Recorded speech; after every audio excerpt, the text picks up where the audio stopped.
Hello everyone, আজ আমরা দশম শ্রেণীর চলতরিৎ সম্বন্ধে কিছু জানব। চলতরিৎ অধ্যায়ের যে বিভিন্ন অংশগুলো আছে তার মধ্যে তড়িৎ তথা স্থির তড়িৎ সম্বন্ধে ধারণা রয়েছে। স্থির তড়িৎ সম্বন্ধে ধারণার সাথে সাথে আধান সম্বন্ধে ধারণা জানা প্রয়োজন। আধানের মধ্যে ক্রিয়াশীল বলের ধারণা রয়েছে। এরপর রয়েছে বিভব পার্থক্য, বিভব প্রভেদ, তড়িৎ চালক বল, আর তড়িৎ কোষ এবং তড়িৎ প্রবাহ মাত্রা সম্বন্ধে ধারণা রয়েছে। এই সমস্ত বিষয়গুলো সম্বন্ধে আজ আমরা জানব। চলতড়িৎ সম্বন্ধে প্রথমে জানতে গেলে আমাদের জানা প্রয়োজন তড়িৎ কি।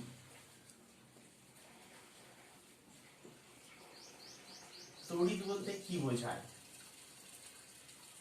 ব্যাপক অর্থে তড়িৎ বলতে বোঝায় কোনো আধান দ্বারা প্রদর্শিত একটি বিশেষ ধর্ম, যার সাহায্যে আমরা বলতে পারি আধানটা কোনো বস্তুকে আকর্ষণ করবে বা কোনো প্রবাহীর মধ্য দিয়ে প্রবাহিত হবে কিনা, সেটা হচ্ছে তড়িৎ। সেই বিশেষ ধর্মটাই হচ্ছে তড়িৎ।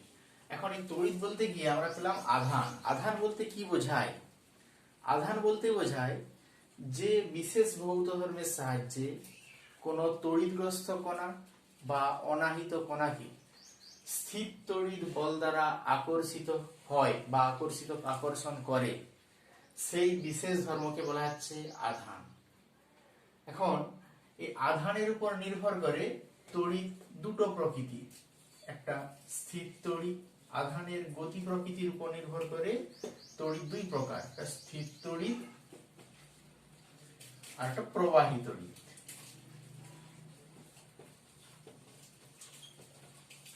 স্থির তড়িতের ক্ষেত্রে আধান স্থির, প্রবাহী তড়িতের ক্ষেত্রে আধান গতিশীল বা চলমান।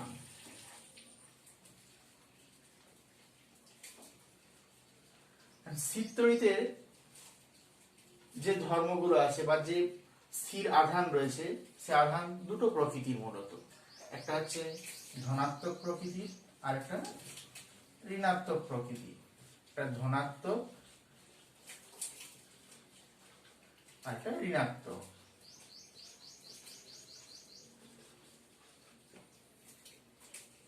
এই আধানের গতিশীলতার উপর নির্ভর করে আধান যদি স্থির থাকে তখন স্থির তড়িতের ধর্ম প্রকাশ পায়, এবং গতিশীল হলে প্রবাহী তড়িতের ধর্ম প্রকাশ পায়। কারণ গতিশীল অবস্থায় প্রবাহী তড়িৎ প্রবাহ মাত্রা সৃষ্টি করে, চুম্বকত্ব বা চৌম্বক ধর্মের সৃষ্টি করে। এই সমস্ত বিষয়গুলো সম্বন্ধে আমরা কিছু কিছু বিস্তারিত পাব।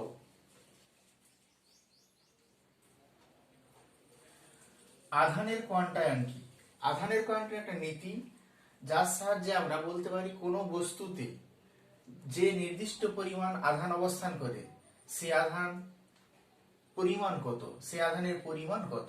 এখন সেই আধানের পরিমাণ নির্ধারিত হয় ইলেকট্রনের পূর্ণ গুণিতক হিসাবে।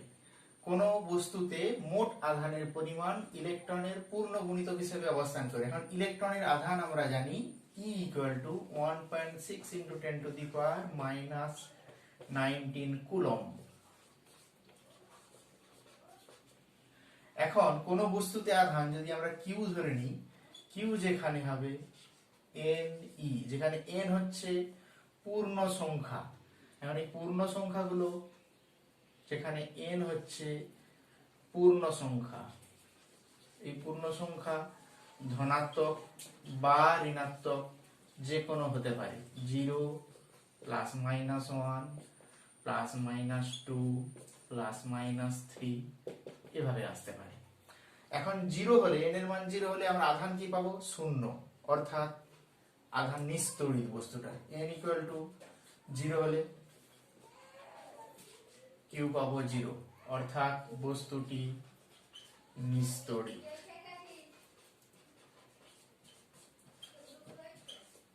n = +1 হলে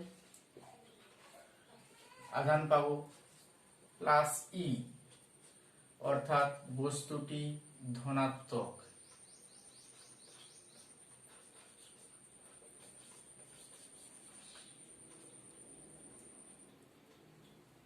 n ইকুয়াল টু -1 হলে মাইনাস ই, অর্থাৎ বস্তুটি ঋণাত্মক।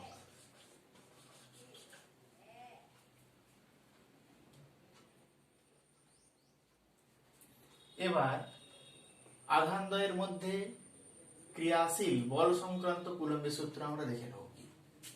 দুটি আধান, একটার মান Q1 অপরটার মান Q2, যেখানে আধানদ্বয়ের মধ্যে দূরত্ব r হলে ওদের মধ্যে ক্রিয়াশীল বল, আধানদ্বয়ের মধ্যে ক্রিয়াশীল বল অর্থাৎ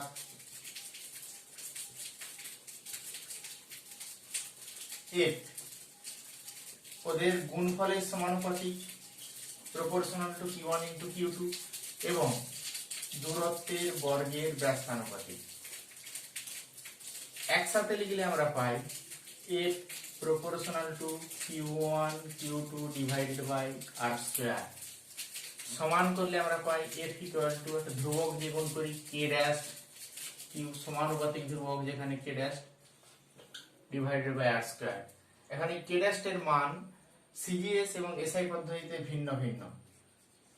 সিজিএস পদ্ধতিতে k dash equal to 1 by k, যেখানে k হচ্ছে মাধ্যমের পরাবৈদ্যুতিক ধ্রুবক,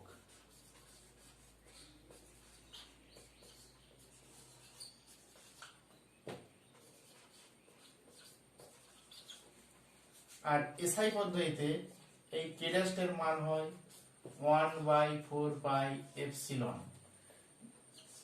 এই এপসিলন এটাকে বলা হয় মাধ্যমের তড়িৎ ভেদ্যতা।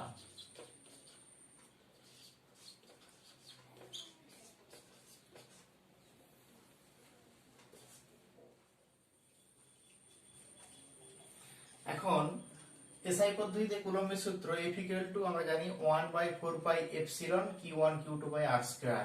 এখন এপসিলনের জায়গায় আমরা লিখেছি এপসিলন নট, অর্থাৎ বায়ু মাধ্যমের ক্ষেত্রে এপসিলন হয় এপসিলন নট এর সঙ্গে সমান, যে এপসিলন নট এর মান হয় 8.854 10 টু দি পাওয়ার -12। একক হবে coulomb square, newton to the power -1, metre to the power -2। Coulomb square, newton to the power -1, metre to the power -2। এখন এখানে Q1 এবং Q2 মানের উপর নির্ভর করে বলের মানটা আমরা দেখে নিই। Q1 Q2 দুটোই পজিটিভ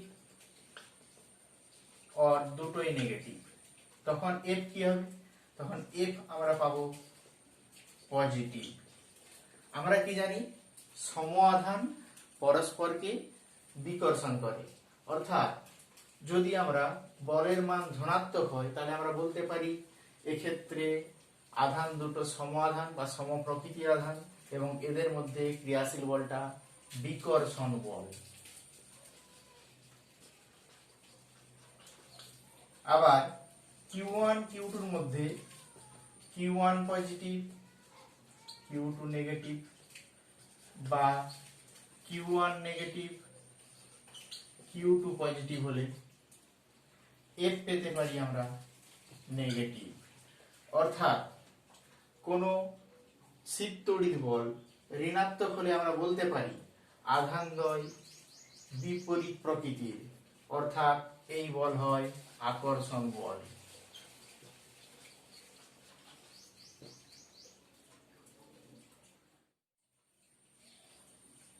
কুলম্বের সূত্র থেকে আধানের সংজ্ঞা দেওয়ার ক্ষেত্রে আমাদের দুটো আলাদা আলাদা পদ্ধতিতে আধানের একক সম্বন্ধে আমাদের জানা প্রয়োজন। সিজিএস এবং এসআই পদ্ধতিতে দুটো ক্ষেত্রে আমরা যদি সিজিএস ক্ষেত্র দেখি এদিকটা, এই দিকটা এসআই পদ্ধতি দেখি, দুটো ক্ষেত্রে আধানের একক হয়, এটাতে হয় স্ট্যাট কুলম্ব বা ইএসইউ আধান, আর এটাতে হয় কুলম্ব।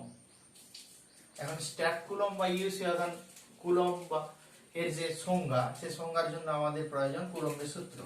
কুলম্বের সূত্র আমরা জানি F ইকুয়াল টু আমরা জানি 1/k Q1 Q2 divided by r square. CGS পদ্ধতিতে, যেখানে Q1 equal to Q2 equal to Q হলে, R ইকুয়াল টু 1 সেন্টিমিটার হলে, বায়ু মাধ্যমের ক্ষেত্রে K ইকুয়াল টু 1 হলে Q square equal to F হয়। আবার F ইকুয়াল টু 1 ডাইন হলে Q equal to plus minus 1 হয়। অর্থাৎ সিজিএস পদ্ধতিতে কুলম্বের সংজ্ঞা আমরা দিতে পারি, স্ট্যাট কুলম্বের সংজ্ঞা আমরা দিতে পারি যে বায়ু মাধ্যমে অর্থাৎ K ইকুয়াল টু 1, বায়ু মাধ্যমে পরস্পর 1 সেন্টিমিটার দূরে অবস্থিত দুটি সমান এবং সম প্রকৃতির আধানের মধ্যে ক্রিয়াশীল বিকর্ষণ বল 1 ডাইন হলে আধানদ্বয়ের প্রত্যেকের মান হবে 1 স্ট্যাট কুলম্ব বা 1 ইএসইউ আধান। একই রকম ভাবে এসআই পদ্ধতির ক্ষেত্রে আমরা পেতে পারি F equal to 1/4 pi epsilon naught Q1 Q2 divided by R square, যেখানে Q1 equal to Q2 equal to Q, R equal to 1 metre, 1/4 pi epsilon naught equal to 9 into 10 to the power 9 newton metre square coulomb to the power -2 হলে আমরা পাই Q square equal to F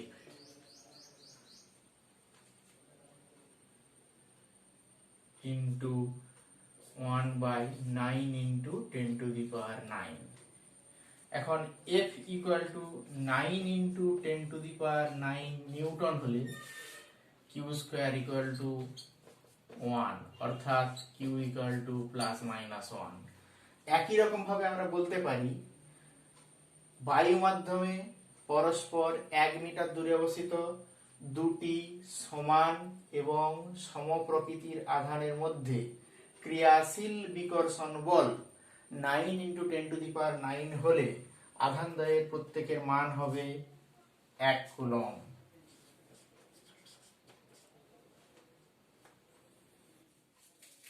এবার আমরা দেখে নেব কুলম্বের সূত্র সম্পর্কিত যে সমস্ত গাণিতিক সমস্যাগুলো আমাদের দশম শ্রেণীতে আসতে পারে। কি ধরনের? দুটো আধান যাদের মান বলা থাকতে পারে, একটার মান 10 ইএসইউ, অপর একটি আধান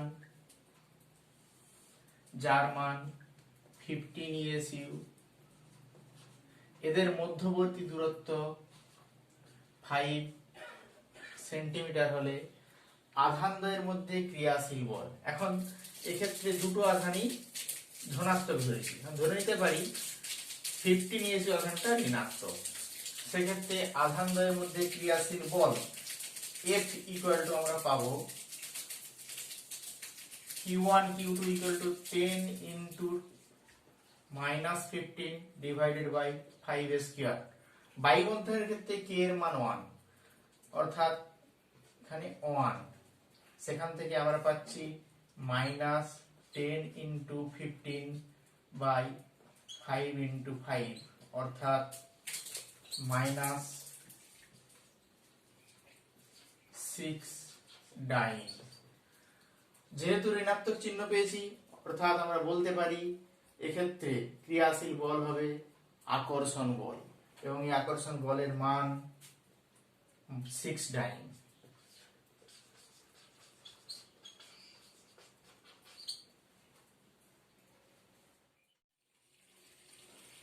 এবার আমরা দেখব কুলম্বের সূত্রের প্রযোজ্যতা, অর্থাৎ কুলম্বের সূত্র কোন কোন ক্ষেত্রে প্রযোজ্য।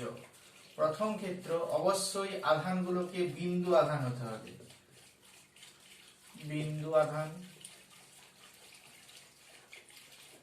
বিন্দু আধান আমরা এছাড়া এটাও বলতে পারি যে আধানদ্বয়ের মধ্যে দূরত্ব আধানের মাত্রার চেয়ে অনেক বেশি হতে হবে, অর্থাৎ আধান ক্ষুদ্র হতে হবে।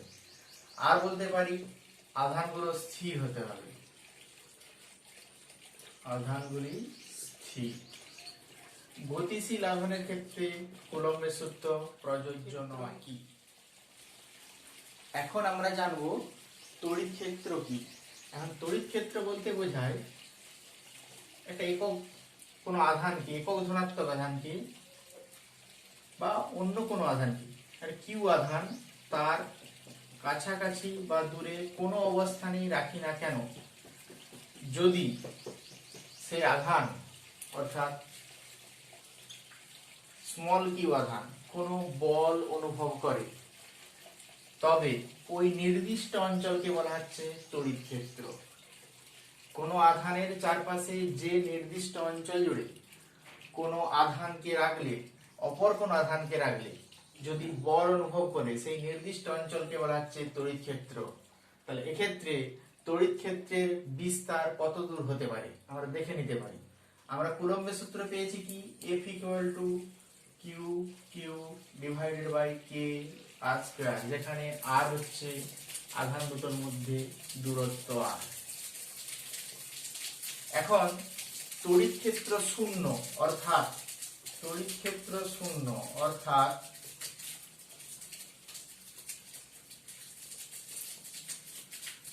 বলতে পারি আমরা F ইকুয়াল টু শূন্য, অর্থাৎ কোনো তড়িৎ বল কাজ করছে না। সেক্ষেত্রে F ইকুয়াল টু শূন্য কখন সম্ভব হবে, যদি আমরা আর সমান পেয়েছি কি, আমরা আর স্কয়ার সমান কিউ কিউ ভাজিত কে আর স্কয়ার, কিউ কিউ ভাজিত k into F. F equal to 0 হলে r square tends to infinity, যেখানে এফ ইকুয়াল টু 0 অর্থাৎ কোনো তড়িৎ বল কাজ করবে না, অর্থাৎ আমরা বলতে পারি আর টেন্ডস টু ইনফিনিটি, অর্থাৎ অসীমে তড়িৎ ক্ষেত্র শূন্য। অর্থাৎ কোনো আধানের ক্ষেত্রে নির্দিষ্ট অঞ্চল বলতে বোঝায় সেই আধান থেকে অসীম দূরত্ব পর্যন্ত, যদিও বাস্তব ক্ষেত্রে নির্দিষ্ট দূরত্বের পর ওই স্থির তড়িৎ বলের প্রভাব প্রায় বোঝাই যায় না, তবুও আমরা অসীম পর্যন্ত এটা ধরে নিতে পারি। তড়িৎ বিভব, তড়িৎ বিভব বলতে কি বোঝায়, কিউ একটা আধান, তার থেকে নির্দিষ্ট দূরত্ব আর পি বিন্দুতে একক ধনাত্মক আধানকে নিয়ে আসলাম, কোথা থেকে, অসীম থেকে। অর্থাৎ তড়িৎ বিভবের সংজ্ঞা বলতে পারি যে অসীম থেকে কোনো একক ধনাত্মক আধানকে আনতে, তড়িৎ ক্ষেত্রের উপর কোনো বিন্দুতে আনতে যে পরিমাণ কার্য করতে হয়। কেন কার্য করতে হচ্ছে এখানে, এখন কিউ আধান ওই একক ধনাত্মক আধানের উপর বিকর্ষণ বল প্রয়োগ করছে, যখন আধান দুটো সম প্রকৃতির অর্থাৎ দুটোই ধনাত্মক, তখন বিকর্ষণ বল প্রয়োগ। সেই বিকর্ষণ বলের বিরুদ্ধে কোনো বহিঃস্থ সংস্থাকে কার্য করতে হবে বিন্দুতে আনার জন্য, সেই কার্যটাই ওই বিন্দুতে শক্তি হিসেবে চলতে থাকবে, যাকে বলা হচ্ছে তড়িৎ বিভব বা তড়িৎ স্থিতিশক্তি। এখন যদি আধান দুটোর মধ্যে কিউ আধান ঋণাত্মক হতো, মাইনাস কিউ আধান, সেক্ষেত্রে প্রথম ক্ষেত্রে প্লাস কিউ আধান প্লাস 1 কুলম আধানকে বিকর্ষণ করছে, দ্বিতীয় ক্ষেত্রে মাইনাস কিউ আধান প্লাস 1 কুলম আধানকে আকর্ষণ করছে। অর্থাৎ এক্ষেত্রে কোনো বহিঃস্থ সংস্থাকে কার্য করতে হচ্ছে না, এক্ষেত্রে সংস্থা নিজেই কার্য করছে। সুতরাং কার্যের সংজ্ঞা থেকে তড়িৎ বিভবের সংজ্ঞা দিতে গেলে বা চাইলে বলতে হবে যে আমাদের যে কোনো তড়িৎ ক্ষেত্রে অসীম দূরত্ব থেকে একক ধনাত্মক আধানকে কোনো তড়িৎ ক্ষেত্রের কোনো নির্দিষ্ট বিন্দুতে আনতে যে পরিমাণ কার্য করতে হয়, সেটা বহিঃস্থ এজেন্ট বা সংস্থা নিজেই যেই হোক না কেন, যে পরিমাণ কার্য করতে হয় সেই কার্যকে বলা হচ্ছে তড়িৎ বিভব। এখন কিউ পরিমাণ আধানকে তড়িৎ ক্ষেত্রের কোনো বিন্দুতে আনতে ডব্লিউ পরিমাণ কার্য করতে হলে তড়িৎ বিভবের সংজ্ঞা অনুযায়ী তড়িৎ বিভব ভি ইকুয়াল টু হবে একক ধনাত্মক আধান কি, অর্থাৎ ডব্লিউ বাই কি। কিউ আধানের জন্য ডব্লিউ, তাহলে একক আধানের জন্য ডব্লিউ বাই কিউ। এক্ষেত্রে একক হবে সিজিএস এবং এসআই পদ্ধতিতে একক পাবো আমরা, বিভব প্রভেদের একক আর পার স্ট্যাট কুলম, এসআই পদ্ধতিতে পাবো আমরা জুল পার কুলম। এখন জুল পার কুলমকে আমরা লিখি ভোল্ট। এবার আমরা জানবো বিভব পার্থক্য কি। এখন বিভব প্রভেদের সংজ্ঞা পড়েছি আমরা। বিভব প্রভেদের সংজ্ঞা অনুযায়ী পি বিন্দুর বিভবকে আমরা ভিপি যদি দিয়ে প্রকাশ করি এবং আর বিন্দুর বিভবকে ভিআর দিয়ে যদি প্রকাশ করি, যত কাছে আনতে হবে একক ধনাত্মক আধানকে কোনো ধনাত্মক আধানের তড়িৎ ক্ষেত্রের, তত আমাদের বেশি পরিমাণ বিরুদ্ধ বলের বিরুদ্ধে বেশি পরিমাণ কার্য করতে হবে। অর্থাৎ এক্ষেত্রে আর বিন্দুর বিভব পি বিন্দুর বিভবের চেয়ে বেশি হবে, অর্থাৎ ভিআর গ্রেটার দেন ভিপি। এখন পি বিন্দু থেকে আর বিন্দুতে যদি সরিয়ে নিয়ে আসি আধানটাকে, ফলে পি বিন্দু থেকে আর বিন্দুতে আনার জন্য যে পরিমাণ অতিরিক্ত কার্য করতে হচ্ছে, সেই অতিরিক্ত কার্যটাই হবে বিভব পার্থক্য। অর্থাৎ বিভব পার্থক্য আমরা ভি ডিফারেন্স ভিডি যদি বলি, আমরা VD equal to V R minus VP. এই বিভব পার্থক্যের সংজ্ঞা বলতে পারি তার একক ধনাত্মক আধানকে তড়িৎ ক্ষেত্রের দুটি বিন্দুর মধ্যে একটি থেকে অপরটিতে আনতে যে পরিমাণ কৃতকার্য করতে হয় তাকে ওই দুই বিন্দুর মধ্যে বিভব পার্থক্য বলা হয়।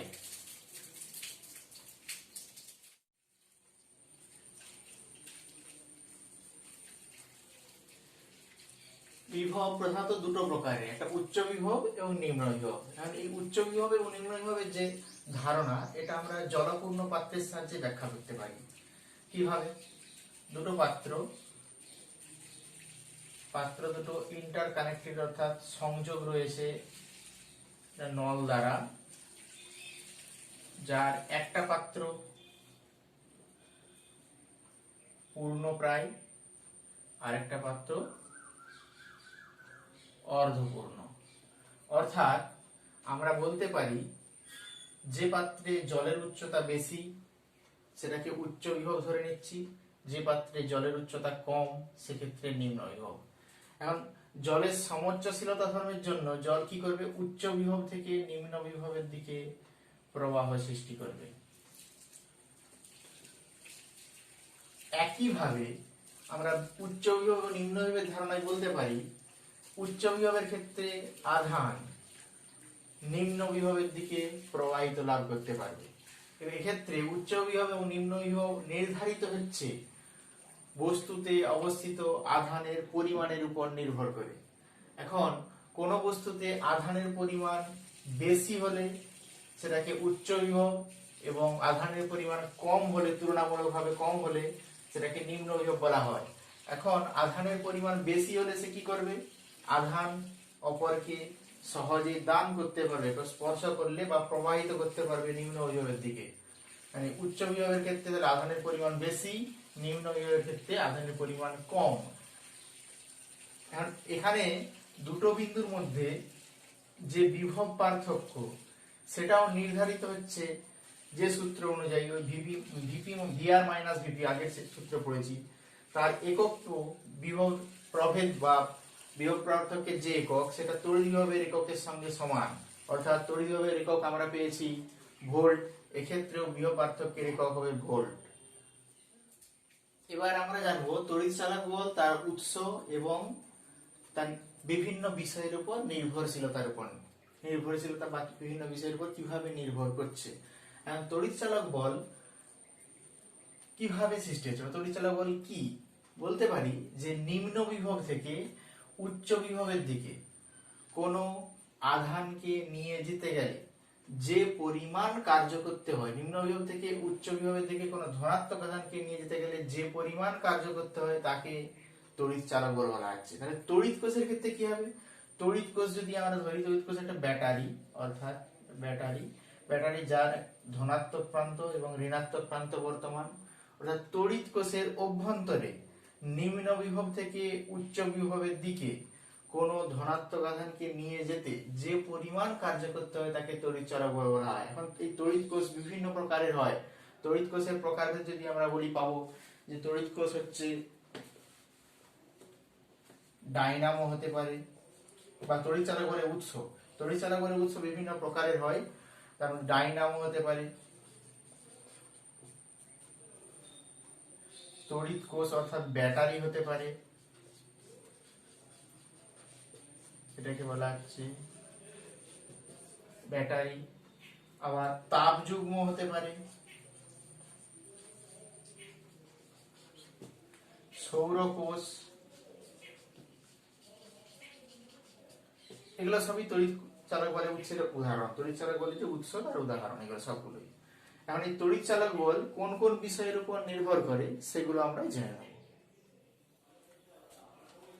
এবার আমরা জানবো তড়িৎ চালক বলে নির্ভরশীলতা বলতে কি বোঝায়। হ্যাঁ, তড়িৎ চালক বলে নির্ভরশীলতা কোন কোন বিষয়ের উপর নির্ভর করে? কেবলমাত্র নির্ভর করে তড়িৎ কোষে অবস্থিত সক্রিয় তরলের উপর। অর্থাৎ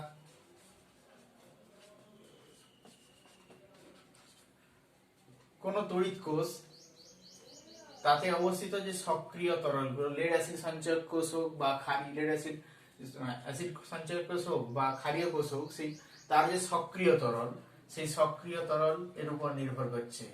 আর নির্ভর করে তড়িৎদ্বারদ্বয়ের প্রকৃতির উপর। তড়িৎদ্বারদ্বয়ের প্রকৃতির উপর।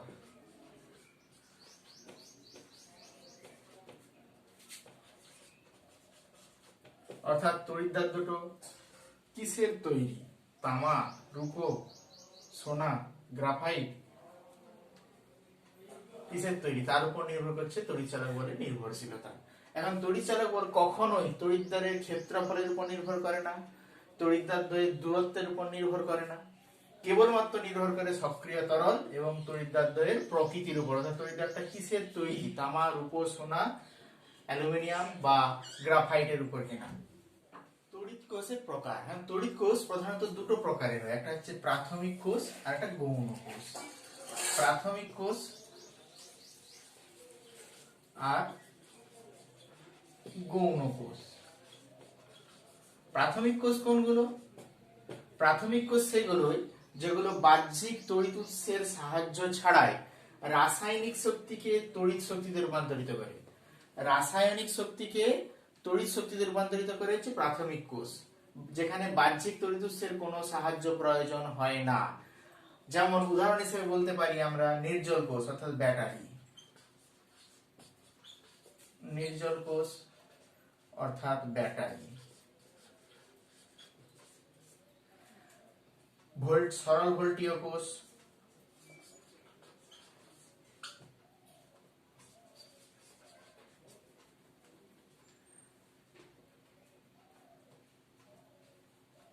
গৌণ কোষ এর ক্ষেত্রে বাহ্যিক তড়িৎ উৎসের প্রয়োজন হয়। গৌণ কোষের ক্ষেত্রে বাহ্যিক তড়িৎ উৎসের প্রয়োজন হয় কখন? গৌণ কোষে রাসায়নিক শক্তি তড়িৎ শক্তি রূপান্তরিত হয়ে যাওয়ার সময় সমস্ত আধান ক্ষরিত হয়ে যায়, সেই আধানকে পুনরায় চার্জ করার জন্য বাহ্যিক তড়িৎ উৎসের প্রয়োজন হয়। অর্থাৎ গৌণ কোষের ক্ষেত্রে বাহ্যিক তড়িৎ উৎসের প্রয়োজন হয়। সেগুলো কি কি হতে পারে? উদাহরণ হিসেবে লেড অ্যাসিড সঞ্চয়ক কোষ, লেড অ্যাসিড সঞ্চয়ক কোষ,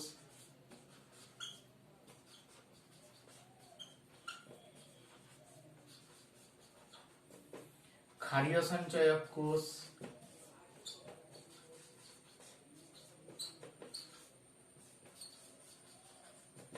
এগুলো হচ্ছে গৌণ কোষ। এবার আমাদের প্রমাণ কোষ রয়েছে, প্রমাণ বা মানক কোষ। এটা কি? এর সাহায্যে কোন তড়িৎ কোষের তড়িৎ চালক বল নির্ধারণ করা হয়। অর্থাৎ এই কোষের তড়িৎ চালক বলকে স্থির বা নির্দিষ্ট ধরা হয়। এর উদাহরণ হচ্ছে ওয়েস্টন ক্যাডমিয়াম কোষ। ওয়েস্টন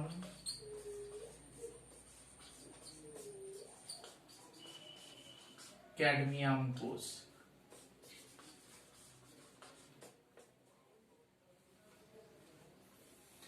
এবার আমরা জানবো তড়িৎ প্রবাহ কি। এখন তড়িৎ প্রবাহ বলতে বোঝায় কোন পরিবাহীর মধ্য দিয়ে আধানের প্রবাহ। এখন এই পরিবাহী বলতে সেটা আমাদের জানা প্রয়োজন, পরিবাহী বলতে কি বোঝায়। এখন কোন পদার্থকে আমরা তড়িৎ পরিবহনের উপর নির্ভর করে, অর্থাৎ আধান প্রবাহিত হবে কি হবে না তার উপর নির্ভর করে তিনটে ভাগে ভাগ করেছি। একটা হচ্ছে পরিবাহী, আরেকটা হচ্ছে অর্ধ পরিবাহী,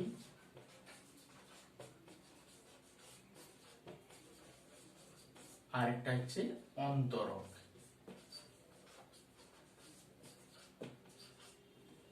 এখন এই পরিবাহী পরিবাহী অর্ধপরিবাহী অন্তরকের মধ্যে কি পরিবাহীতে মুক্ত আধান সহজেই পরিবাহিত হতে পারে, অর্থাৎ এক স্থান থেকে আরেক স্থানে যেতে পারে, অর্থাৎ মুক্ত আধানের পরিমাণ বেশি এখানে। অর্ধপরিবাহীর ক্ষেত্রে কি, অর্ধপরিবাহীর ক্ষেত্রে আধানগুলো কিছু পরিমাণে হলেও বাধাপ্রাপ্ত হয়, অর্থাৎ এক্ষেত্রে মুক্ত আধানের সংখ্যা তুলনামূলকভাবে কম। আর অন্তরকের ক্ষেত্রে মুক্ত আধান নেই বললেই চলে। সাধারণ উষ্ণতাতে পরিবাহীর মধ্যে দুই প্রান্তে যদি বিভব পার্থক্য সৃষ্টি করি, পরিবাহীর মধ্য দিয়ে প্রবাহ পাবো। এখন এই তড়িৎ প্রবাহ কি? তড়িৎ প্রবাহ হচ্ছে কোন পরিবাহীর দুই প্রান্তে কোন তড়িৎ কোষ যুক্ত করলে ওই তড়িৎ কোষ থেকে আধান উচ্চ বিভব থেকে নিম্ন বিভবের দিকে যে প্রবাহ সৃষ্টি করে তাকে তড়িৎ প্রবাহ বলে। অর্থাৎ আমরা একটা তড়িৎ কোষ ব্যাটারি যদি ভেবে নিই, যার এটা ধনাত্মক প্রান্ত অর্থাৎ উচ্চ বিভব, এটা ঋণাত্মক প্রান্ত, এর সঙ্গে একটা পরিবাহী তার, এটাকে পরিবাহী তার যদি ভেবে নিই, সেই পরিবাহী তারের মধ্য দিয়ে ধনাত্মক প্রান্ত থেকে ঋণাত্মক প্রান্তের দিকে আধানের প্রবাহের ফলে আধানের যে প্রবাহ ঘটে তাকে বলা হচ্ছে তড়িৎ প্রবাহ। এখন তড়িৎ প্রবাহকে আমরা আই দিয়ে প্রকাশ করি, ইলেকট্রিসিটি আই দিয়ে প্রকাশ করি। এখন কোষের যে তড়িৎ চালক বলকে ই দিয়ে প্রকাশ করি।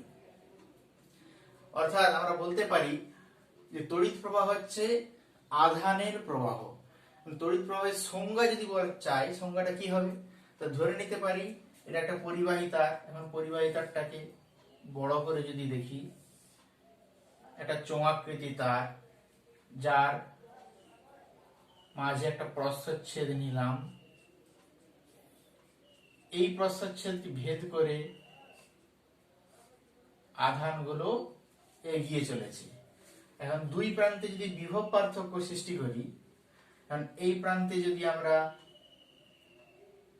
ঋণাত্মক বিভব, এই প্রান্তে ধনাত্মক বিভব, অর্থাৎ এটা উচ্চ বিভব আর এটা নিম্ন বিভব যদি সৃষ্টি করি, এখন পরিবাহীর মধ্যে মুক্ত ইলেকট্রন বেশি রয়েছে, মুক্ত ইলেকট্রন বেশি, এটা মাঝারি, আর এটাতে প্রায় নেই অন্তরকে। পরিবাহীর মধ্যে দিয়ে মুক্ত ইলেকট্রন গুলো কি করবে? নিম্ন বিভব থেকে উচ্চ বিভবের দিকে একটা প্রবাহ প্রবাহিত হবে, যার ফলে এটা ইলেকট্রনের প্রবাহ।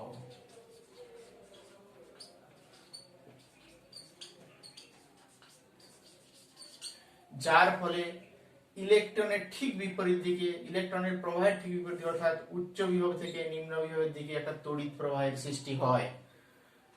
এই তড়িৎ প্রবাহকে আমরা আই দিয়ে সূচিত করছি।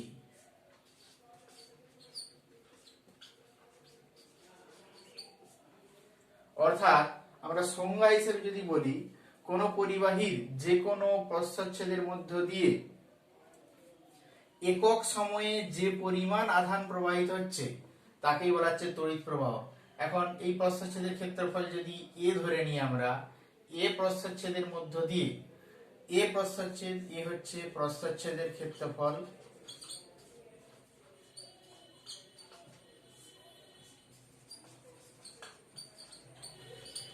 টি হচ্ছে যেখানে সময়, আর কিউ হচ্ছে আধান, প্রবাহিত আধান।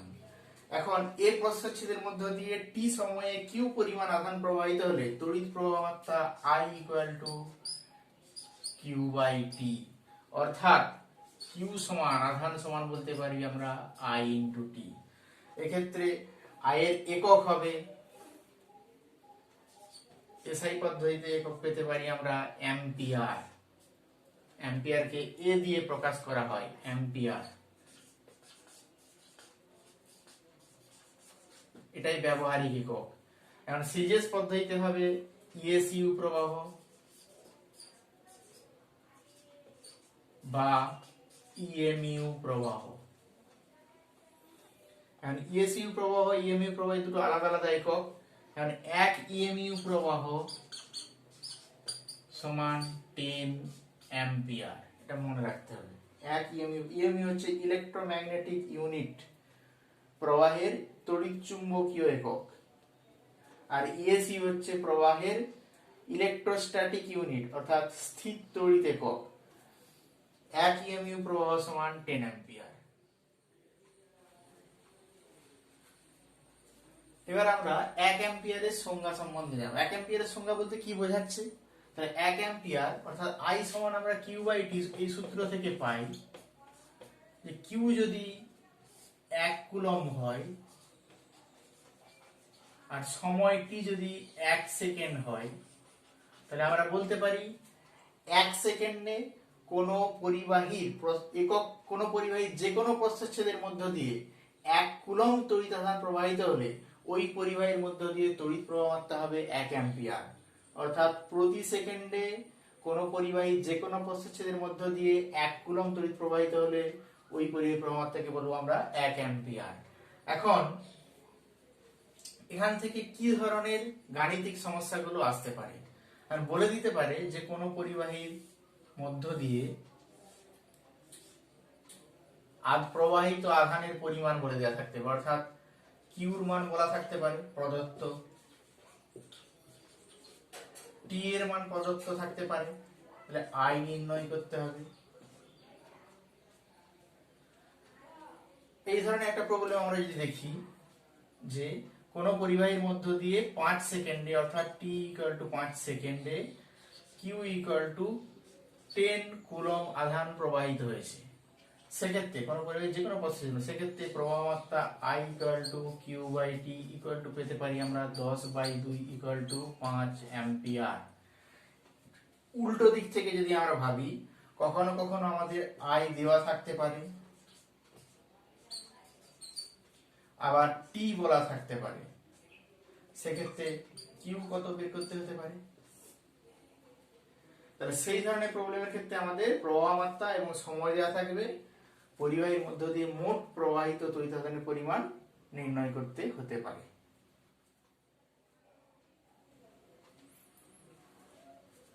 এবার আমরা কিছু প্রশ্ন সম্বন্ধে আলোচনা করব।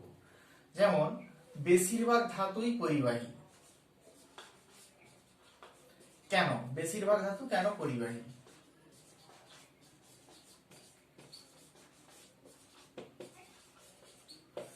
বেশিরভাগ ধাতুর ক্ষেত্রে, এখন ধাতুর মধ্যে কি অবস্থান করে? ধাতুর মধ্যে মুক্ত ইলেকট্রন বেশি, ধাতুতে মুক্ত ইলেকট্রন বেশি, ফলে ধাতুর দুই প্রান্তে বিভব পার্থক্য প্রয়োগ করলে ইলেকট্রন নিম্ন বিভব থেকে উচ্চ বিভবের দিকে এগিয়ে যায়। তাহলে ইলেকট্রন নিম্ন বিভব থেকে উচ্চ বিভবের দিকে যাচ্ছে। যদি আমরা দেখে নিই, এটাকে যদি নিম্ন বিভব ধরি, নিম্ন, আর এটাকে উচ্চ ধরে নিই, তাহলে নিম্ন থেকে উচ্চ দিকে ইলেকট্রন যাচ্ছে, ইলেকট্রনের প্রবাহ। তাহলে তড়িতের প্রবাহ কোন দিকে? উচ্চ থেকে নিম্নের দিকে তড়িতের প্রবাহ।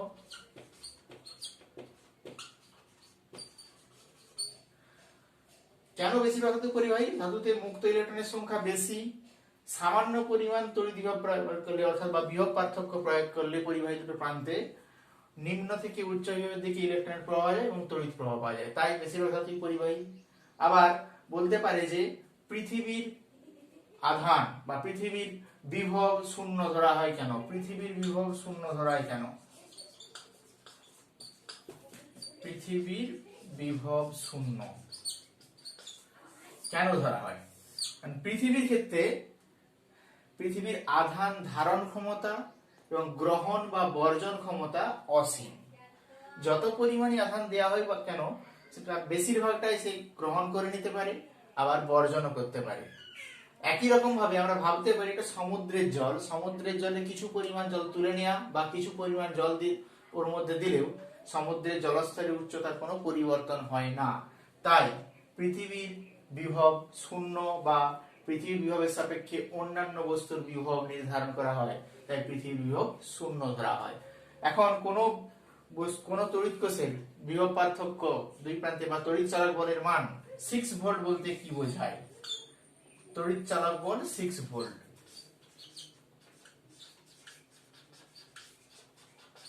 তড়িৎ চালক বল 6 ভোল্ট বলতে বোঝায় যে ওই কোষের নিম্ন বিভব থেকে, ওই কোষের অভ্যন্তরে নিম্ন বিভব থেকে উচ্চ বিভবে কোনো আধানকে, কোনো একক ধনাত্মক আধানকে নিয়ে যেতে 6 জুল পরিমাণ কৃতকার্য করতে হয়। তার কারণ আমরা বিভবের সংজ্ঞা পেয়েছি V সমান W/Q, অতএব W সমান Q ইন্টু V। এক্ষেত্রে Q 1 কুলম্ব এবং 6 ভোল্ট ইকুয়াল টু 6 জুল।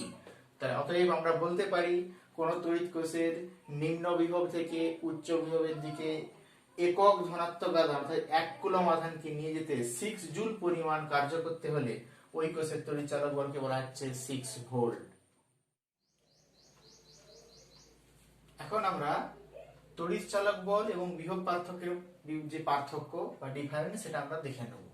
তড়িৎচালক বল বলছে মুক্ত বর্তনীতে অবস্থিত। মুক্ত বর্তনী কি বলতে বোঝায়? মুক্ত বর্তনী বলতে বোঝায় ব্যাটারির দুই প্রান্তের সঙ্গে কোনো রোধ যোগ না করা, সেটা মুক্ত বর্তনী। আর বদ্ধ বর্তনী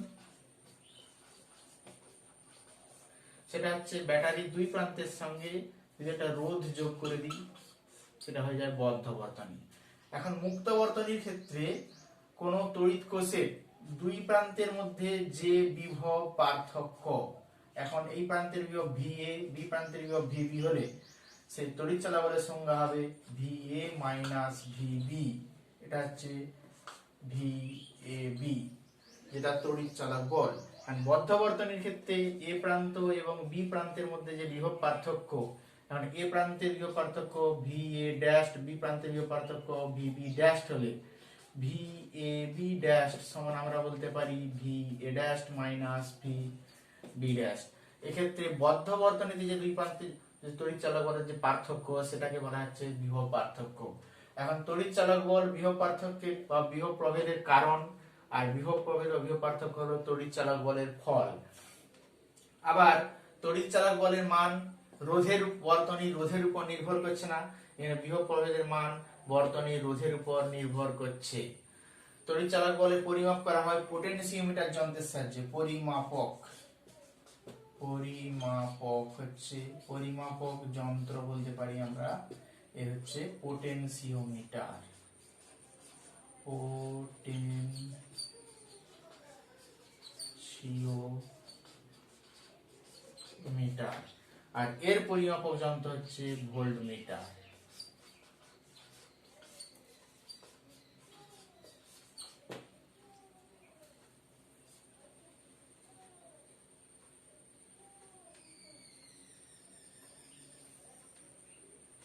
আজ এ পর্যন্তই।